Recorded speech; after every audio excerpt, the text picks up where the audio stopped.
What's going on, Fight Family? Episode 3 of Gloved Up. Welcome back and happy Friday. Today we're going to be talking about, we got a huge fight night coming up tomorrow. Sergei versus Curtis Blaydes. Dana White dropping heat for us for future fights. A lot of co-main events, a lot of big fights there we wanted to see. A lot of things shaking up, but there's a lot to talk about. And if we have time, a Conor versus Chandler update.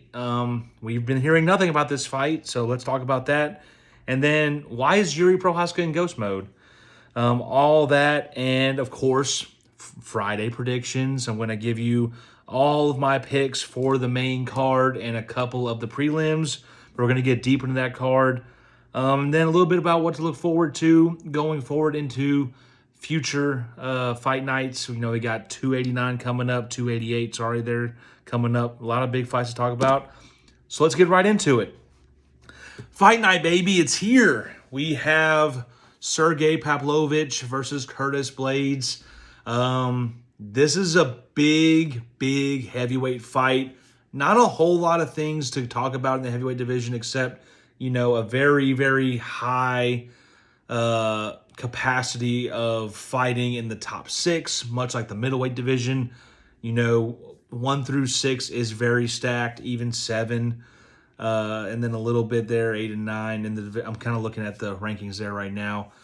Very top heavy. So when you see a heavyweight fight, it pays dividends to pay attention to it. And that's Sergei versus Curtis Blaydes, of course. I already thought Sergei was the number 1 contender. I don't know why we're fighting for a new number 1 contender. He was the backup to Jones versus Cyril Gane, like I talked about in the previous episode. So my big question is, why are we doing this? I thought we had a clear cut. In my understanding with MMA, if you are the backup fighter for a title fight, Dana is trusting you to be the next best thing outside of numbers 1 and champion in the octagon at that moment. He's trusting you to give the crowd just as good, if not even a better matchup or very similar matchup to the champion or whoever doesn't make weight at the time. So why are we making Sergei fight for it again?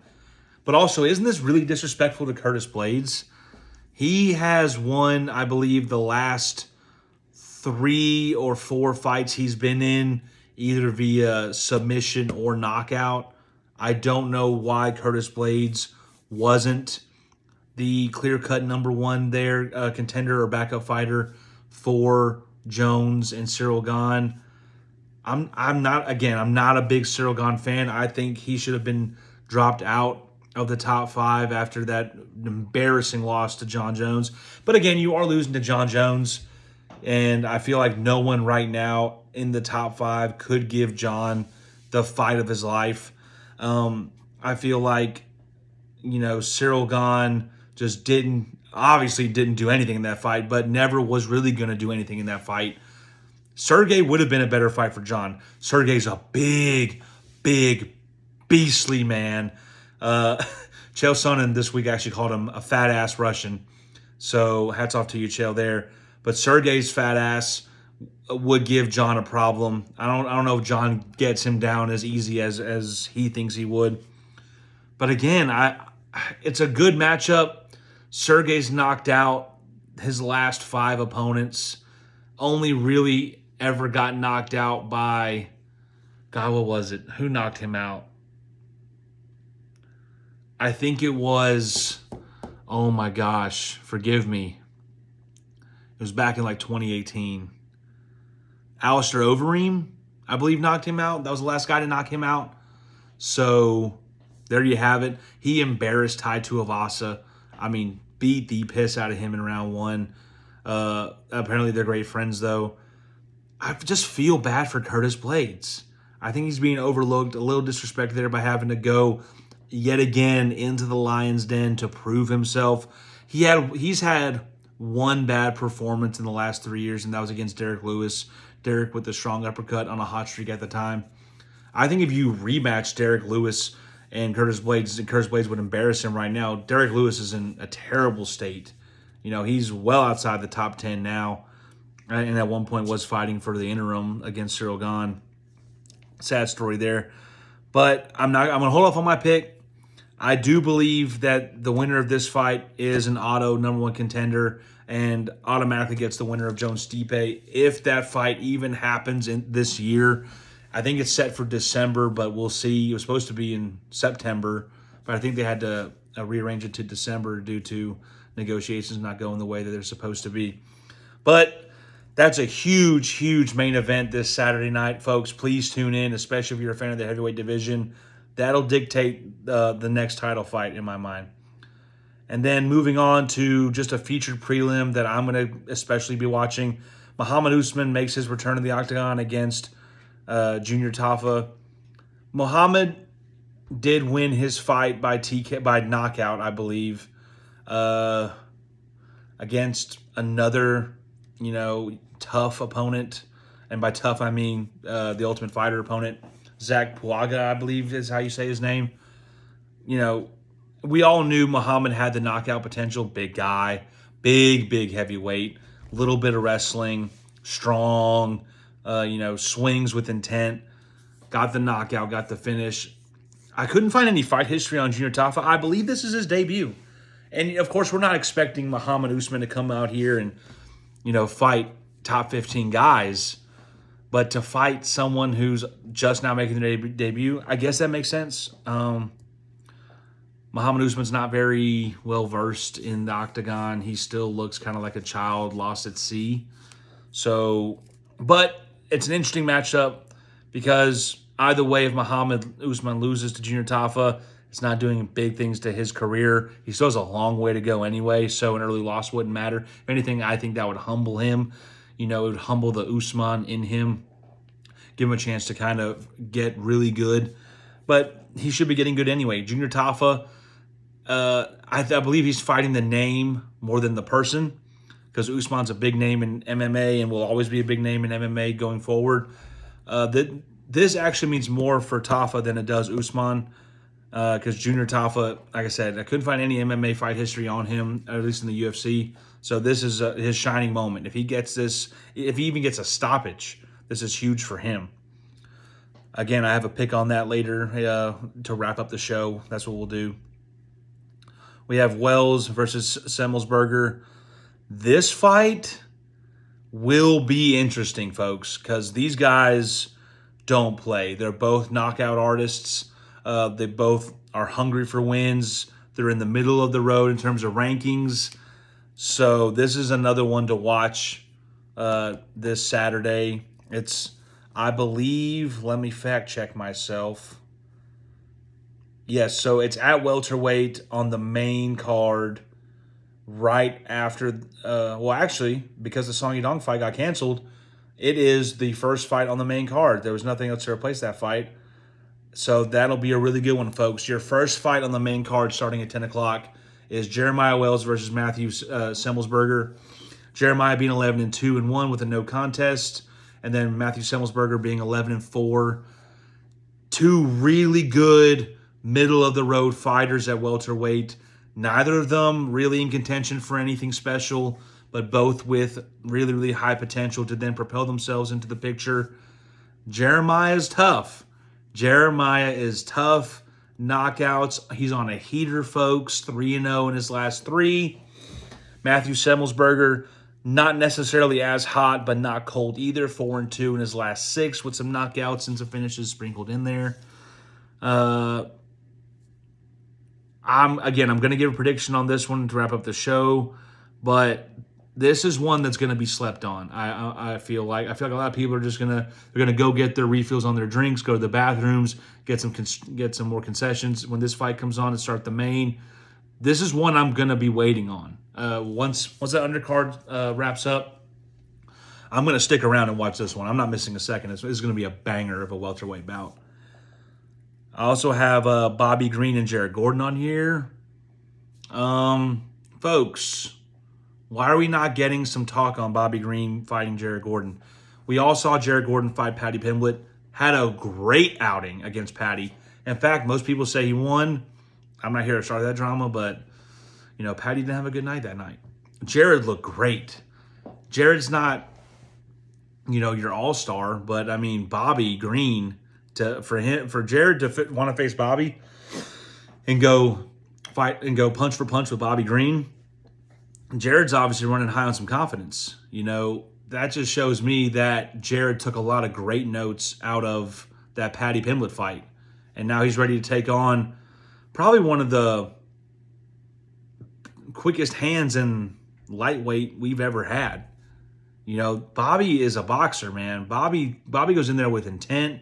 He goes in there to hammer home a point. He's not afraid of the smoke. I mean, he took on Islam when Islam was on the rise, put up a good outing, but obviously Islam, wrestled the shit out of him and kind of canceled out his striking. But Bobby throws. This is the other Bobby Knuckles that we need to be worried about. I mean, Bobby's older. He's out of contention. This fight really doesn't mean anything for either guy. It's just another middle tier, middle of the road fight. But it's going to be fun. This fight is for the fans. I really believe that. I think Dana needed to put something with a little more pop in there. And this is that fight. This fight is going to do that. It's going to bring everybody back in, zone them back in for the next two, closing the show. Again, got a prediction for that one. I like that. Jared Gordon's a little more of a grappler wrestler type, but has hands. He hurt Paddy a few times in that fight, folks. Paddy definitely left out of the octagon with some stingers. Jared can throw. He's not Bobby Green quick, but Jared can throw. So, and Bobby Green, once you get him on his back, he's not the worst fighter we've ever seen off his back or on the ground or against the fence, but he's not the most productive. Bobby throws hands. Bobby doesn't get a lot of submissions. So that fight will be very interesting. Again, I got the pick. Going to try to win y'all some money. And then we have the co-main. Brad Tavares, another tough guy, versus Bruno Silva. My biggest thing on this fight is why. Why are we having this fight as the co-main? If anything, Bobby Green, Jared Gordon should be the co-main. I'm really not interested in what Brad Tavares has to do or Bruno Silva has to do. Now, Bruno Silva's 22-8. He has a nice cleaner record than Brad Tavares at 19-8. They're fighting at middleweight. These are two middleweight guys through and through. Brad Tavares has been KO'd, I think, 4 or 5 times in his career. Definitely finished that many. Lost a couple of decisions there, most recently to Duplessis. He had a good outing against Duplessis, but nothing overly impressive. He throws hard. He can take punches. He's got a great gas tank. But Bruno Silva is knocking people out. He's finishing more than he's getting decisions. So, but again, there's no flash here. There's no big draw. Honestly, once you're done getting drinks again, during what fight did I say? The Usman Jr. Tafa fight. Go get your drinks concessions during the Brad and Tavares fight. Get your last beer when you hear Brad's music hit. Because honestly, this fight's not going to have anything for you. There's no repercussions in the middleweight division here. The middleweight division is getting stale with matchups like this. This doesn't keep me interested. Why isn't Bobby Green and Jared Gordon? Well, why aren't they in the co-main? This is ridiculous, Dana. I think this is going to be a bad call. I could be wrong. We can get an exciting KO, and it might turn into a heater. Who knows? The unicorn fairy dust might touch this fight and give me something to look forward to going into the later rounds of this fight. I think this is a 3-rounder, if I'm not mistaken. It doesn't really say here on the card. I hope it's a 3-rounder, being that it's just a fight night. To go 5 and then 5 for the co-main and main is kind of ridiculous for a fight night, in my opinion, unless it's an absolute heater. But I don't see a lot of draw on Brad Tavares. I think he might finish his career here. This might be his last contract that he's on with UFC. And then Bruno Silva does have some upside potential. Let me pull up the stats. Let me just keep myself in line. He's 33 at 6 foot, so he's your average run-of-the-mill middleweight right now. He's got some years left, Brad being the older fighter at 35. I would assume this is Brad's last contract, and if Bruno Silva doesn't see himself get to like 24-8 if he loses a few more times and goes to 22-10, gets to that close to 50% winning, I would assume this would be probably his last contract too. Because as long as Israel's champion, these guys don't have a sniff. It's definitely going to be tough for Brad or Bruno to get even a shot. That top 5 is just so heavy. I mean, listen to this, guys. I'm pretty sure I read off these rankings last time, but listen to this middleweight top 5. Alex Pereira, obviously, just being the recent champion, moving immediately back to the number 1 spot. But we assume he's going up, and we assume instant title fight for him. So just ignore Alex Pereira's name for now. So at the newly presumed number 1, you got Bobby Knuckles, Robert Whittaker. Banger. Marvin Vettori, and then Jared Cannonier at 3 and then 4, but being 2 and 3. Paulo Costa at the 4 seed, excluding Alex again. Marcus Duplessis rounding out the top 5. And then you have Sean Strickland, Derek Brunson.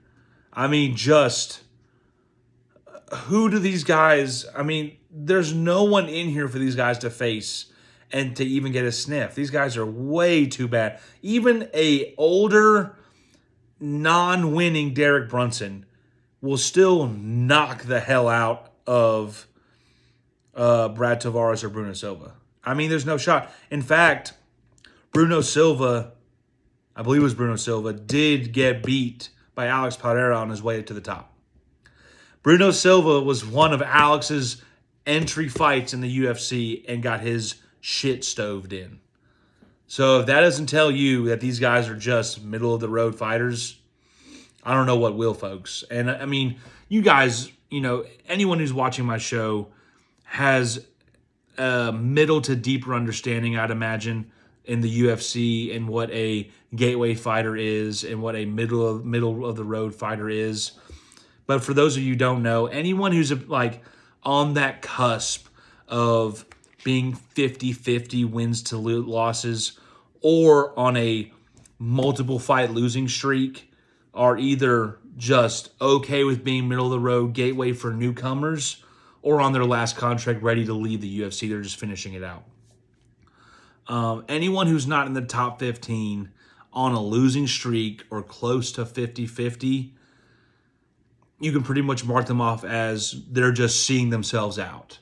That's the way I've always seen it, and I haven't been wrong about it yet. Of course, you have your late reprisals. I know who was on a heater late. Oh, my goodness. No, not him.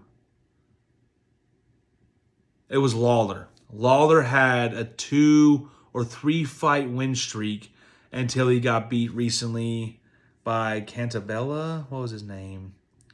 Oh, my goodness. But he got hit. Yeah, he got messed up bad.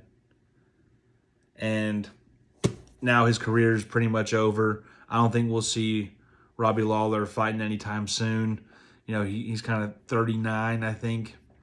So, he fought Nick Diaz in that star. I mean, that was a weird fight to begin with, but we saw him fight then. I think he won one more. And then that Mohawk-wearing MFer just came in and just beat the hell out of Robbie Lawler. It was unreal. It was on that Jared Cannonier, Israel Adesanya card. That was a wild fight. But yeah, that's kind of like my breakdown of every fight I'm going to be paying attention to on fight night. Of course, again, I can't reiterate how important that main event, that main card is for the heavyweight division. Guys, please watch that. This fight will be exciting. This fight could end early. Curtis Blaydes is sneaky good with submissions, guys. He is a wrestler, but he's found his own throwing hands. I mean, this is going to be crazy without giving my pick away. This is going to be a wild fight. And then some excitement sprinkled in there. But my biggest takeaway of that whole card was why the co-main, Dana? Just why? Okay, switching gears, guys. Dana White dropped some fire. I believe it was either early this morning or yesterday. Big fight announcements for future cards coming up. First one I'm going to talk about, Bilal Muhammad versus Gilbert Burns, co-main of UFC Fight Night 288. It's going to be 5 rounds. with title implications, I think this is the one we've been waiting for, guys. I'm super excited about this one. Two great grappler wrestlers. Belal being the lesser in the striking department. I think this adds absolute fire to this card, guys. Excuse me, I got another thing going on. It's already kind of stacked. I mean, just looking at this main card right here, we have obviously the main event, Aljamain Sterling, Henry Cejudo for the bantamweight title. That is massive already in its own. And then again, just announced Belal Muhammad 22-3 versus Gilbert Burns 22-5. Check their rankings real quick at welterweight. Belal being number 4, Gilbert being 5, so 4 and 5 right there. I believe Khamzat is moving up to face Paulo Costa. That fight hasn't been announced yet. But if that removes Khamzat out of the welterweight standings, this is number 3 versus number 4. And then, of course, Colby is getting that fight with Leon that's yet to be fully signed, locked in. But we all believe that's the fight that's happening. Dana says it's happening. It's happening. Now, if Jorge would have won his fight against Gilbert, I think Jorge gets that 3-piece in a soda fight. I think that happens. But, you know, poor Jorge got his ass beat by Gilbert pretty bad and retired. But this fight is huge. This is the opportunity that Gilbert asked for, though. I didn't know if he was going to get it that quick. I think he's surprised he got it that quick because this is happening in May. And, you know, we're already in the 21st of April. 420 was the other day. We're already on the 21st. So what's that giving him? 3 weeks to prepare? You only need 10. Granted, he's still probably in really good fight shape, but he's no longer prepping for a striker. He's prepping for probably the 3rd best wrestler in that division, maybe the 2nd best. Him and Colby are pretty much on even terms. Belal always says he's the best wrestler. But Belal, being a good wrestler, doesn't really do much with it. He becomes a backpack just like Aljamain Sterling's kind of mastered. Belal, for me, is just your weigh you down, make me get off of you kind of wrestler. He latches onto you, becomes the leech, becomes a part of you, and then just zaps the life out of you. He doesn't really do much when in good positioning. You know, he puts you in a body triangle, wraps his arms around you, just keeps you from kind of hitting him in the face, and that's it. But with a profound black belt in Brazilian Jiu-Jitsu that Gilbert Burns is, this will be interesting because he might be able to neutralize the wrestling.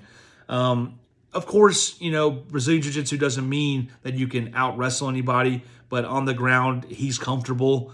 He doesn't panic like most non-wrestler types do. I will give the edge in terms of striking to Gilbert. I think Gilbert has a heavier right hand. I think he has a better calf kick. I think he has a better body kick. I think he's more aggressive in the pocket.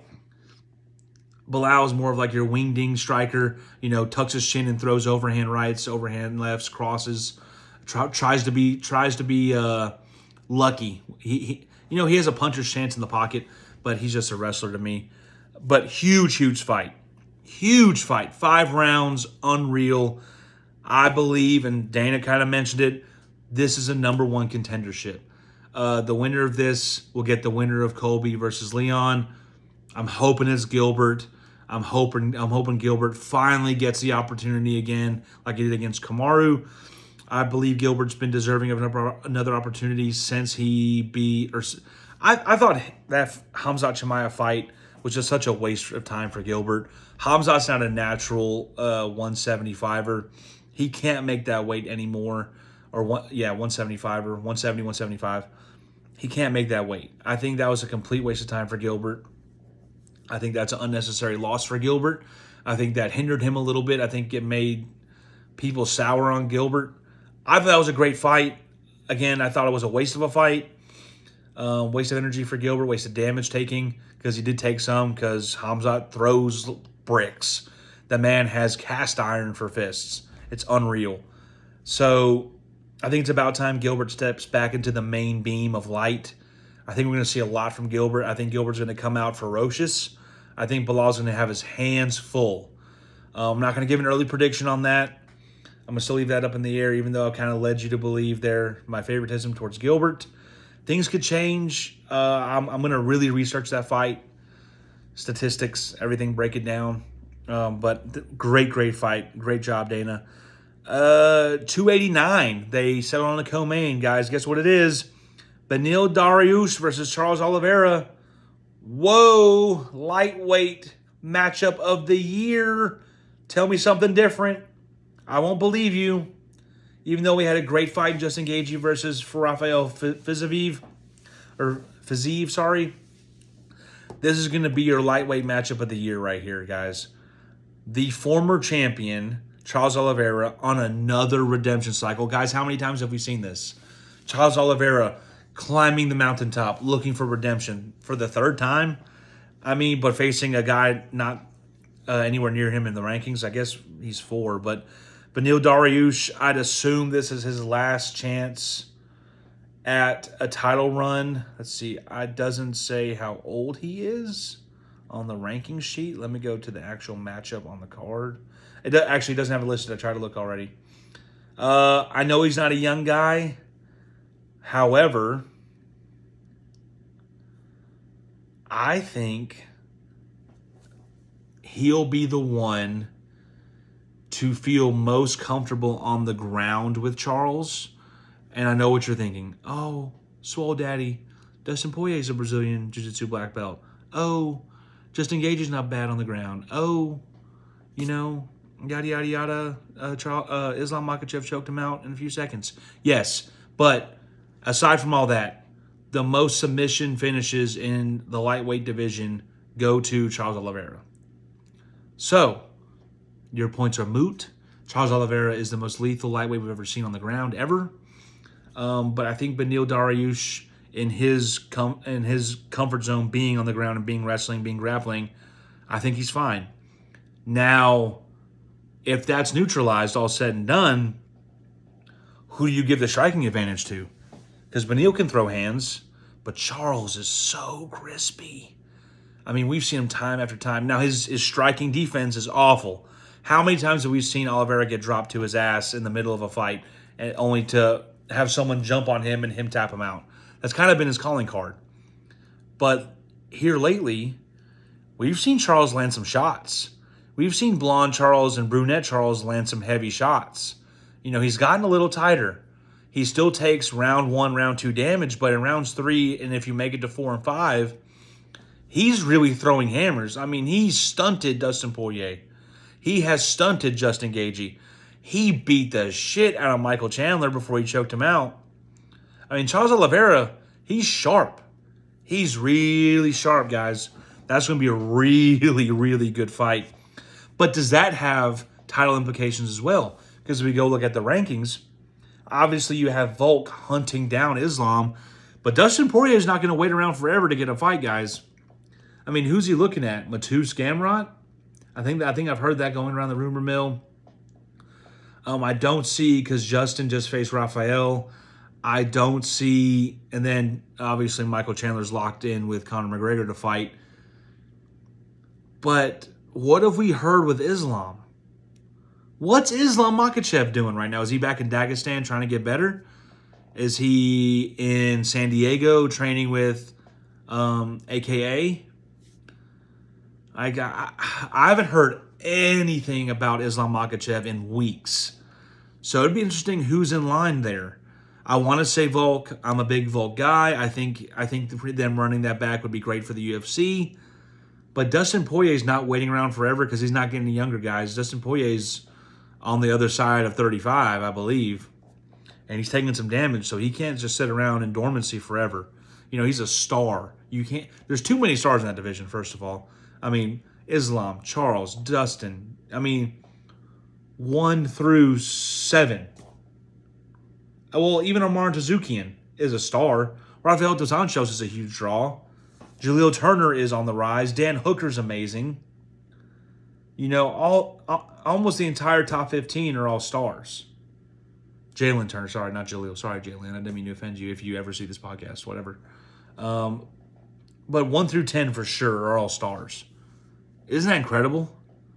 You have 11 people on the roster in that division that are stars, that are big draws of the company. That's insane. That's going to be a great fight. Another huge, huge fight night. Marvin Vettori versus Jared Cannonier. We didn't get a date on this one, but guys, that is giant. That's number, respectfully, if Alex is gone, 2 and 3.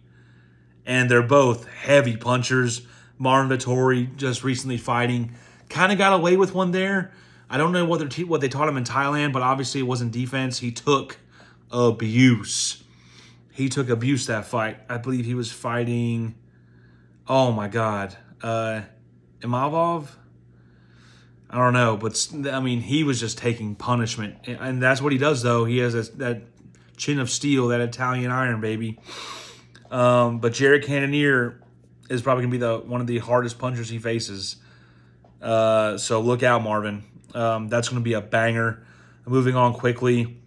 I don't like this one, but it is going to be exciting. Josh Emmett versus Ilya Tapura. I think Josh got exposed by Yair Rodriguez. I think finally the weight cut is catching up with Josh Emmett. He's not really flourishing and peaking post weight cut anymore. I don't know if it's an age thing because this man's gas tank is incredible. But Yair Rodriguez made him look slow. And Ilya Tapura is, if anything, faster than Yair. I think Ilya Tapura is the most dangerous man in that division right now, outside of Volkanovski. Because, my man Volk is just lethal. But I think Ilya Tapura is super slept on. Number 9, not even top 5. That is unbelievable. Ilya destroyed Bryce Mitchell in front of the whole world. And I'm a big Bryce Mitchell guy. I think this will be a crazy, crazy fight. I don't know which way it's going to go because I have learned never to really bet against Josh Emmett. Even though Yair beat him, this man just probably one of the hardest hitters in that division outside of, people like Arnold Allen, people like Max Holloway. Ilya Tapura just is a savage. He's an assassin. He's probably the third most dynamic striker in that division. What a fight. And then Sean Strickland has a fight coming up. I completely butchered writing this down. Excuse me, guys. Sorry. Oh, my gosh. I completely butchered it, and the name's not in the rankings. But Sean Strickland has a fight coming up. I guess that's all we're going to talk about it. Moving on.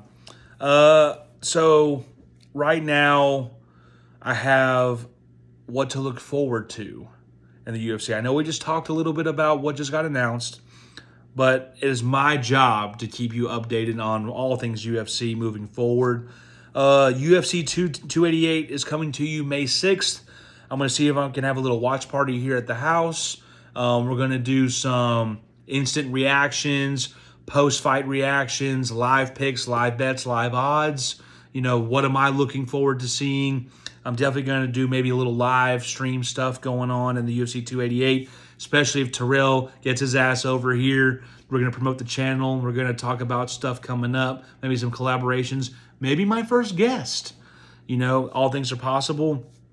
Shout out to Realism Sports, also on TikTok recently. Wow. Awesome stuff, guys. Happy for you, Terrell. But yeah, UFC 288, we're going to do a live here. Sterling Cejudo, Bryce Mitchell versus Mavzar fight. Those are going to be great fights, guys. Please tune into that. Just some unreal stuff. May 13th, Rosenstruik versus Almeida. This card is stacked. Holy shit, how has no one been talking about this? Let me pull it up.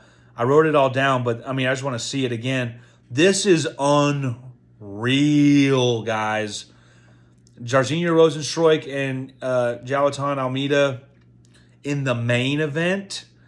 A banger for the heavyweight division. Again, a lot of good heavyweight fights coming up, actually. The division's very top-heavy, but there are bangers to be had and to be found, and Dana White's finding them. So, hats off to him for keeping it fresh. Co-main, my man, Anthony Lionheart Smith facing Johnny Walker. Didn't I call this fight? I didn't even know this was happening, by the way. But didn't I call this? Anthony Smith versus Johnny Walker. Johnny Walker being a super dynamic striker, not afraid to take it on the ground, really strong for being a 205er, really tall. Anthony Smith coming off an injury, coming off a missed weight as the backup fighter for Teixeira versus Jamal Hill. So there's a lot of things going on with Anthony Smith. He's also older now. No disrespect to Anthony. I think you're a great fighter, but Father Time tells all. I think, and I don't want to say it. Well, he's not too old. I mean, he's 34, but still, how many more runs are you going to get? How many more fights can you lose or lose due to injury and still stay in that arm's reach of the championship? I think if Anthony Smith wins this and Alex is still not in the 205 picture, I think Anthony leapfrogs Rakic and Blachowicz and Magomed Ankalaev and an injured Yuri and goes to the title. Would I say this? And maybe it's the same for Johnny Walker. The 205 division needs to move on, especially if we're waiting on Alex and waiting on Yuri to fight. I think Magomed Ankalaev and Jan Blachowicz are being punished by Dana for putting on one of the worst 205 fights we've ever seen. And Dana White just needs to keep it fresh. Obviously, Jamal Hill has basically an open challenge. If you want some, come get some. But someone has to want some, and Dana White will then allow them to come get some. I think if Anthony Smith wins this fight, it puts him back in the number one contendership and in the driver's seat for the rest of his career. I really do think that'd be an amazing fight, Jamal Hill, Anthony Smith. Obviously, that's putting the cart in front of the horse there, because Anthony does have to beat a really, really strong, dynamic Johnny Walker. But the touch of God will end that quickly. Anthony Smith is also a Brazilian jiu-jitsu black belt. Great on the ground, very strong wrestler, very strong guy, heavy hands, quick. But Johnny's a tough bastard. I think that's going to be a banger. Really looking forward to that. Ian Gary's on that same card. Mackenzie Dern's on that same card. Alex Morono, who is the step-in god, finally gets an actual scheduled fight that he can prepare for. He was unfortunate in his last bout, but always steps in and just puts on a show. Wins more than he loses, actually. And he's just like this weird, like almost womanly built man, string bean arms, but he has a chin of steel and hands of brick, and he just puts on a great show every time. And then UFC 289, I don't know if this is what I want to look forward to. The card is still building, and then, everything outside of that Beneil Dariush fight, they're still building the rest of the card. It's nothing that I've seen is listed. But I'm actually, controversial opinion here, not a fan of Nunes Pena 3. I think that second fight was won so decisively that Nunes doesn't have anything left to prove to the women's division. I think Juliana Pena is a warrior. She is an absolute stud of a woman's fighter. I just think that first fight was a fluke. I think Nunes was caught slow. I thought she was caught a little heavy, a little out of breath, maybe over-prepared and just overexerted, peaked early. But I just don't believe lightning can strike twice in this situation. I think Pena's going to come in great shape, mind right, body right, and just get run over again. Juliana Pena was in great shape for that second fight. Nunes, I think, has yet to give 100% for any of these fights. I think we saw her at 89% for that second fight. She was at like 65 for that first one, and still can beat Pena. I think Nunes just comes out and just overwhelms the moment. I think Juliana Pena lives in it. I think Nunes is too big for it. So I don't want to give a full prediction. Y'all can probably guess what I'm going to say for that fight when it comes to it. I'm looking forward to that, building the rest of that card, though. That'll be nice. I don't think we have a lot of time for my second to last segment, but Connor Chandler, I want you all to pay attention. It's awfully quiet. We haven't heard anything about USADA testing, anything about a date or time. We've heard very little about a weight class they're going to fight in. It's looking like it's welterweight, both weighing in at 170. But it's oddly quiet. And also, just to kind of move it along here, Yuri's on ghost mode. When's the last time y'all have heard anything out of the Yuri Prohaska camp? This is why I'm saying that Anthony Smith, if he wins versus Johnny Walker in a couple weeks, will just leapfrog the entire top 5. Because you got Magomed and Jan Blachowicz just sitting on the sidelines because they effed up a big moment for them. I haven't heard anything out of Alexander Rakic. And, I mean, Yuri, where are you? Okay, so we've heard that this is the worst shoulder injury the UFC's ever seen. Fine, good, dandy, you got the surgery. But didn't we see you weeks later at an actual fight? Didn't we see you in a suit with no arm sling? And now you're back on ghost mode? Whatever, dude. You know, it's your contendership to lose because you were stripped. We'll see. All right.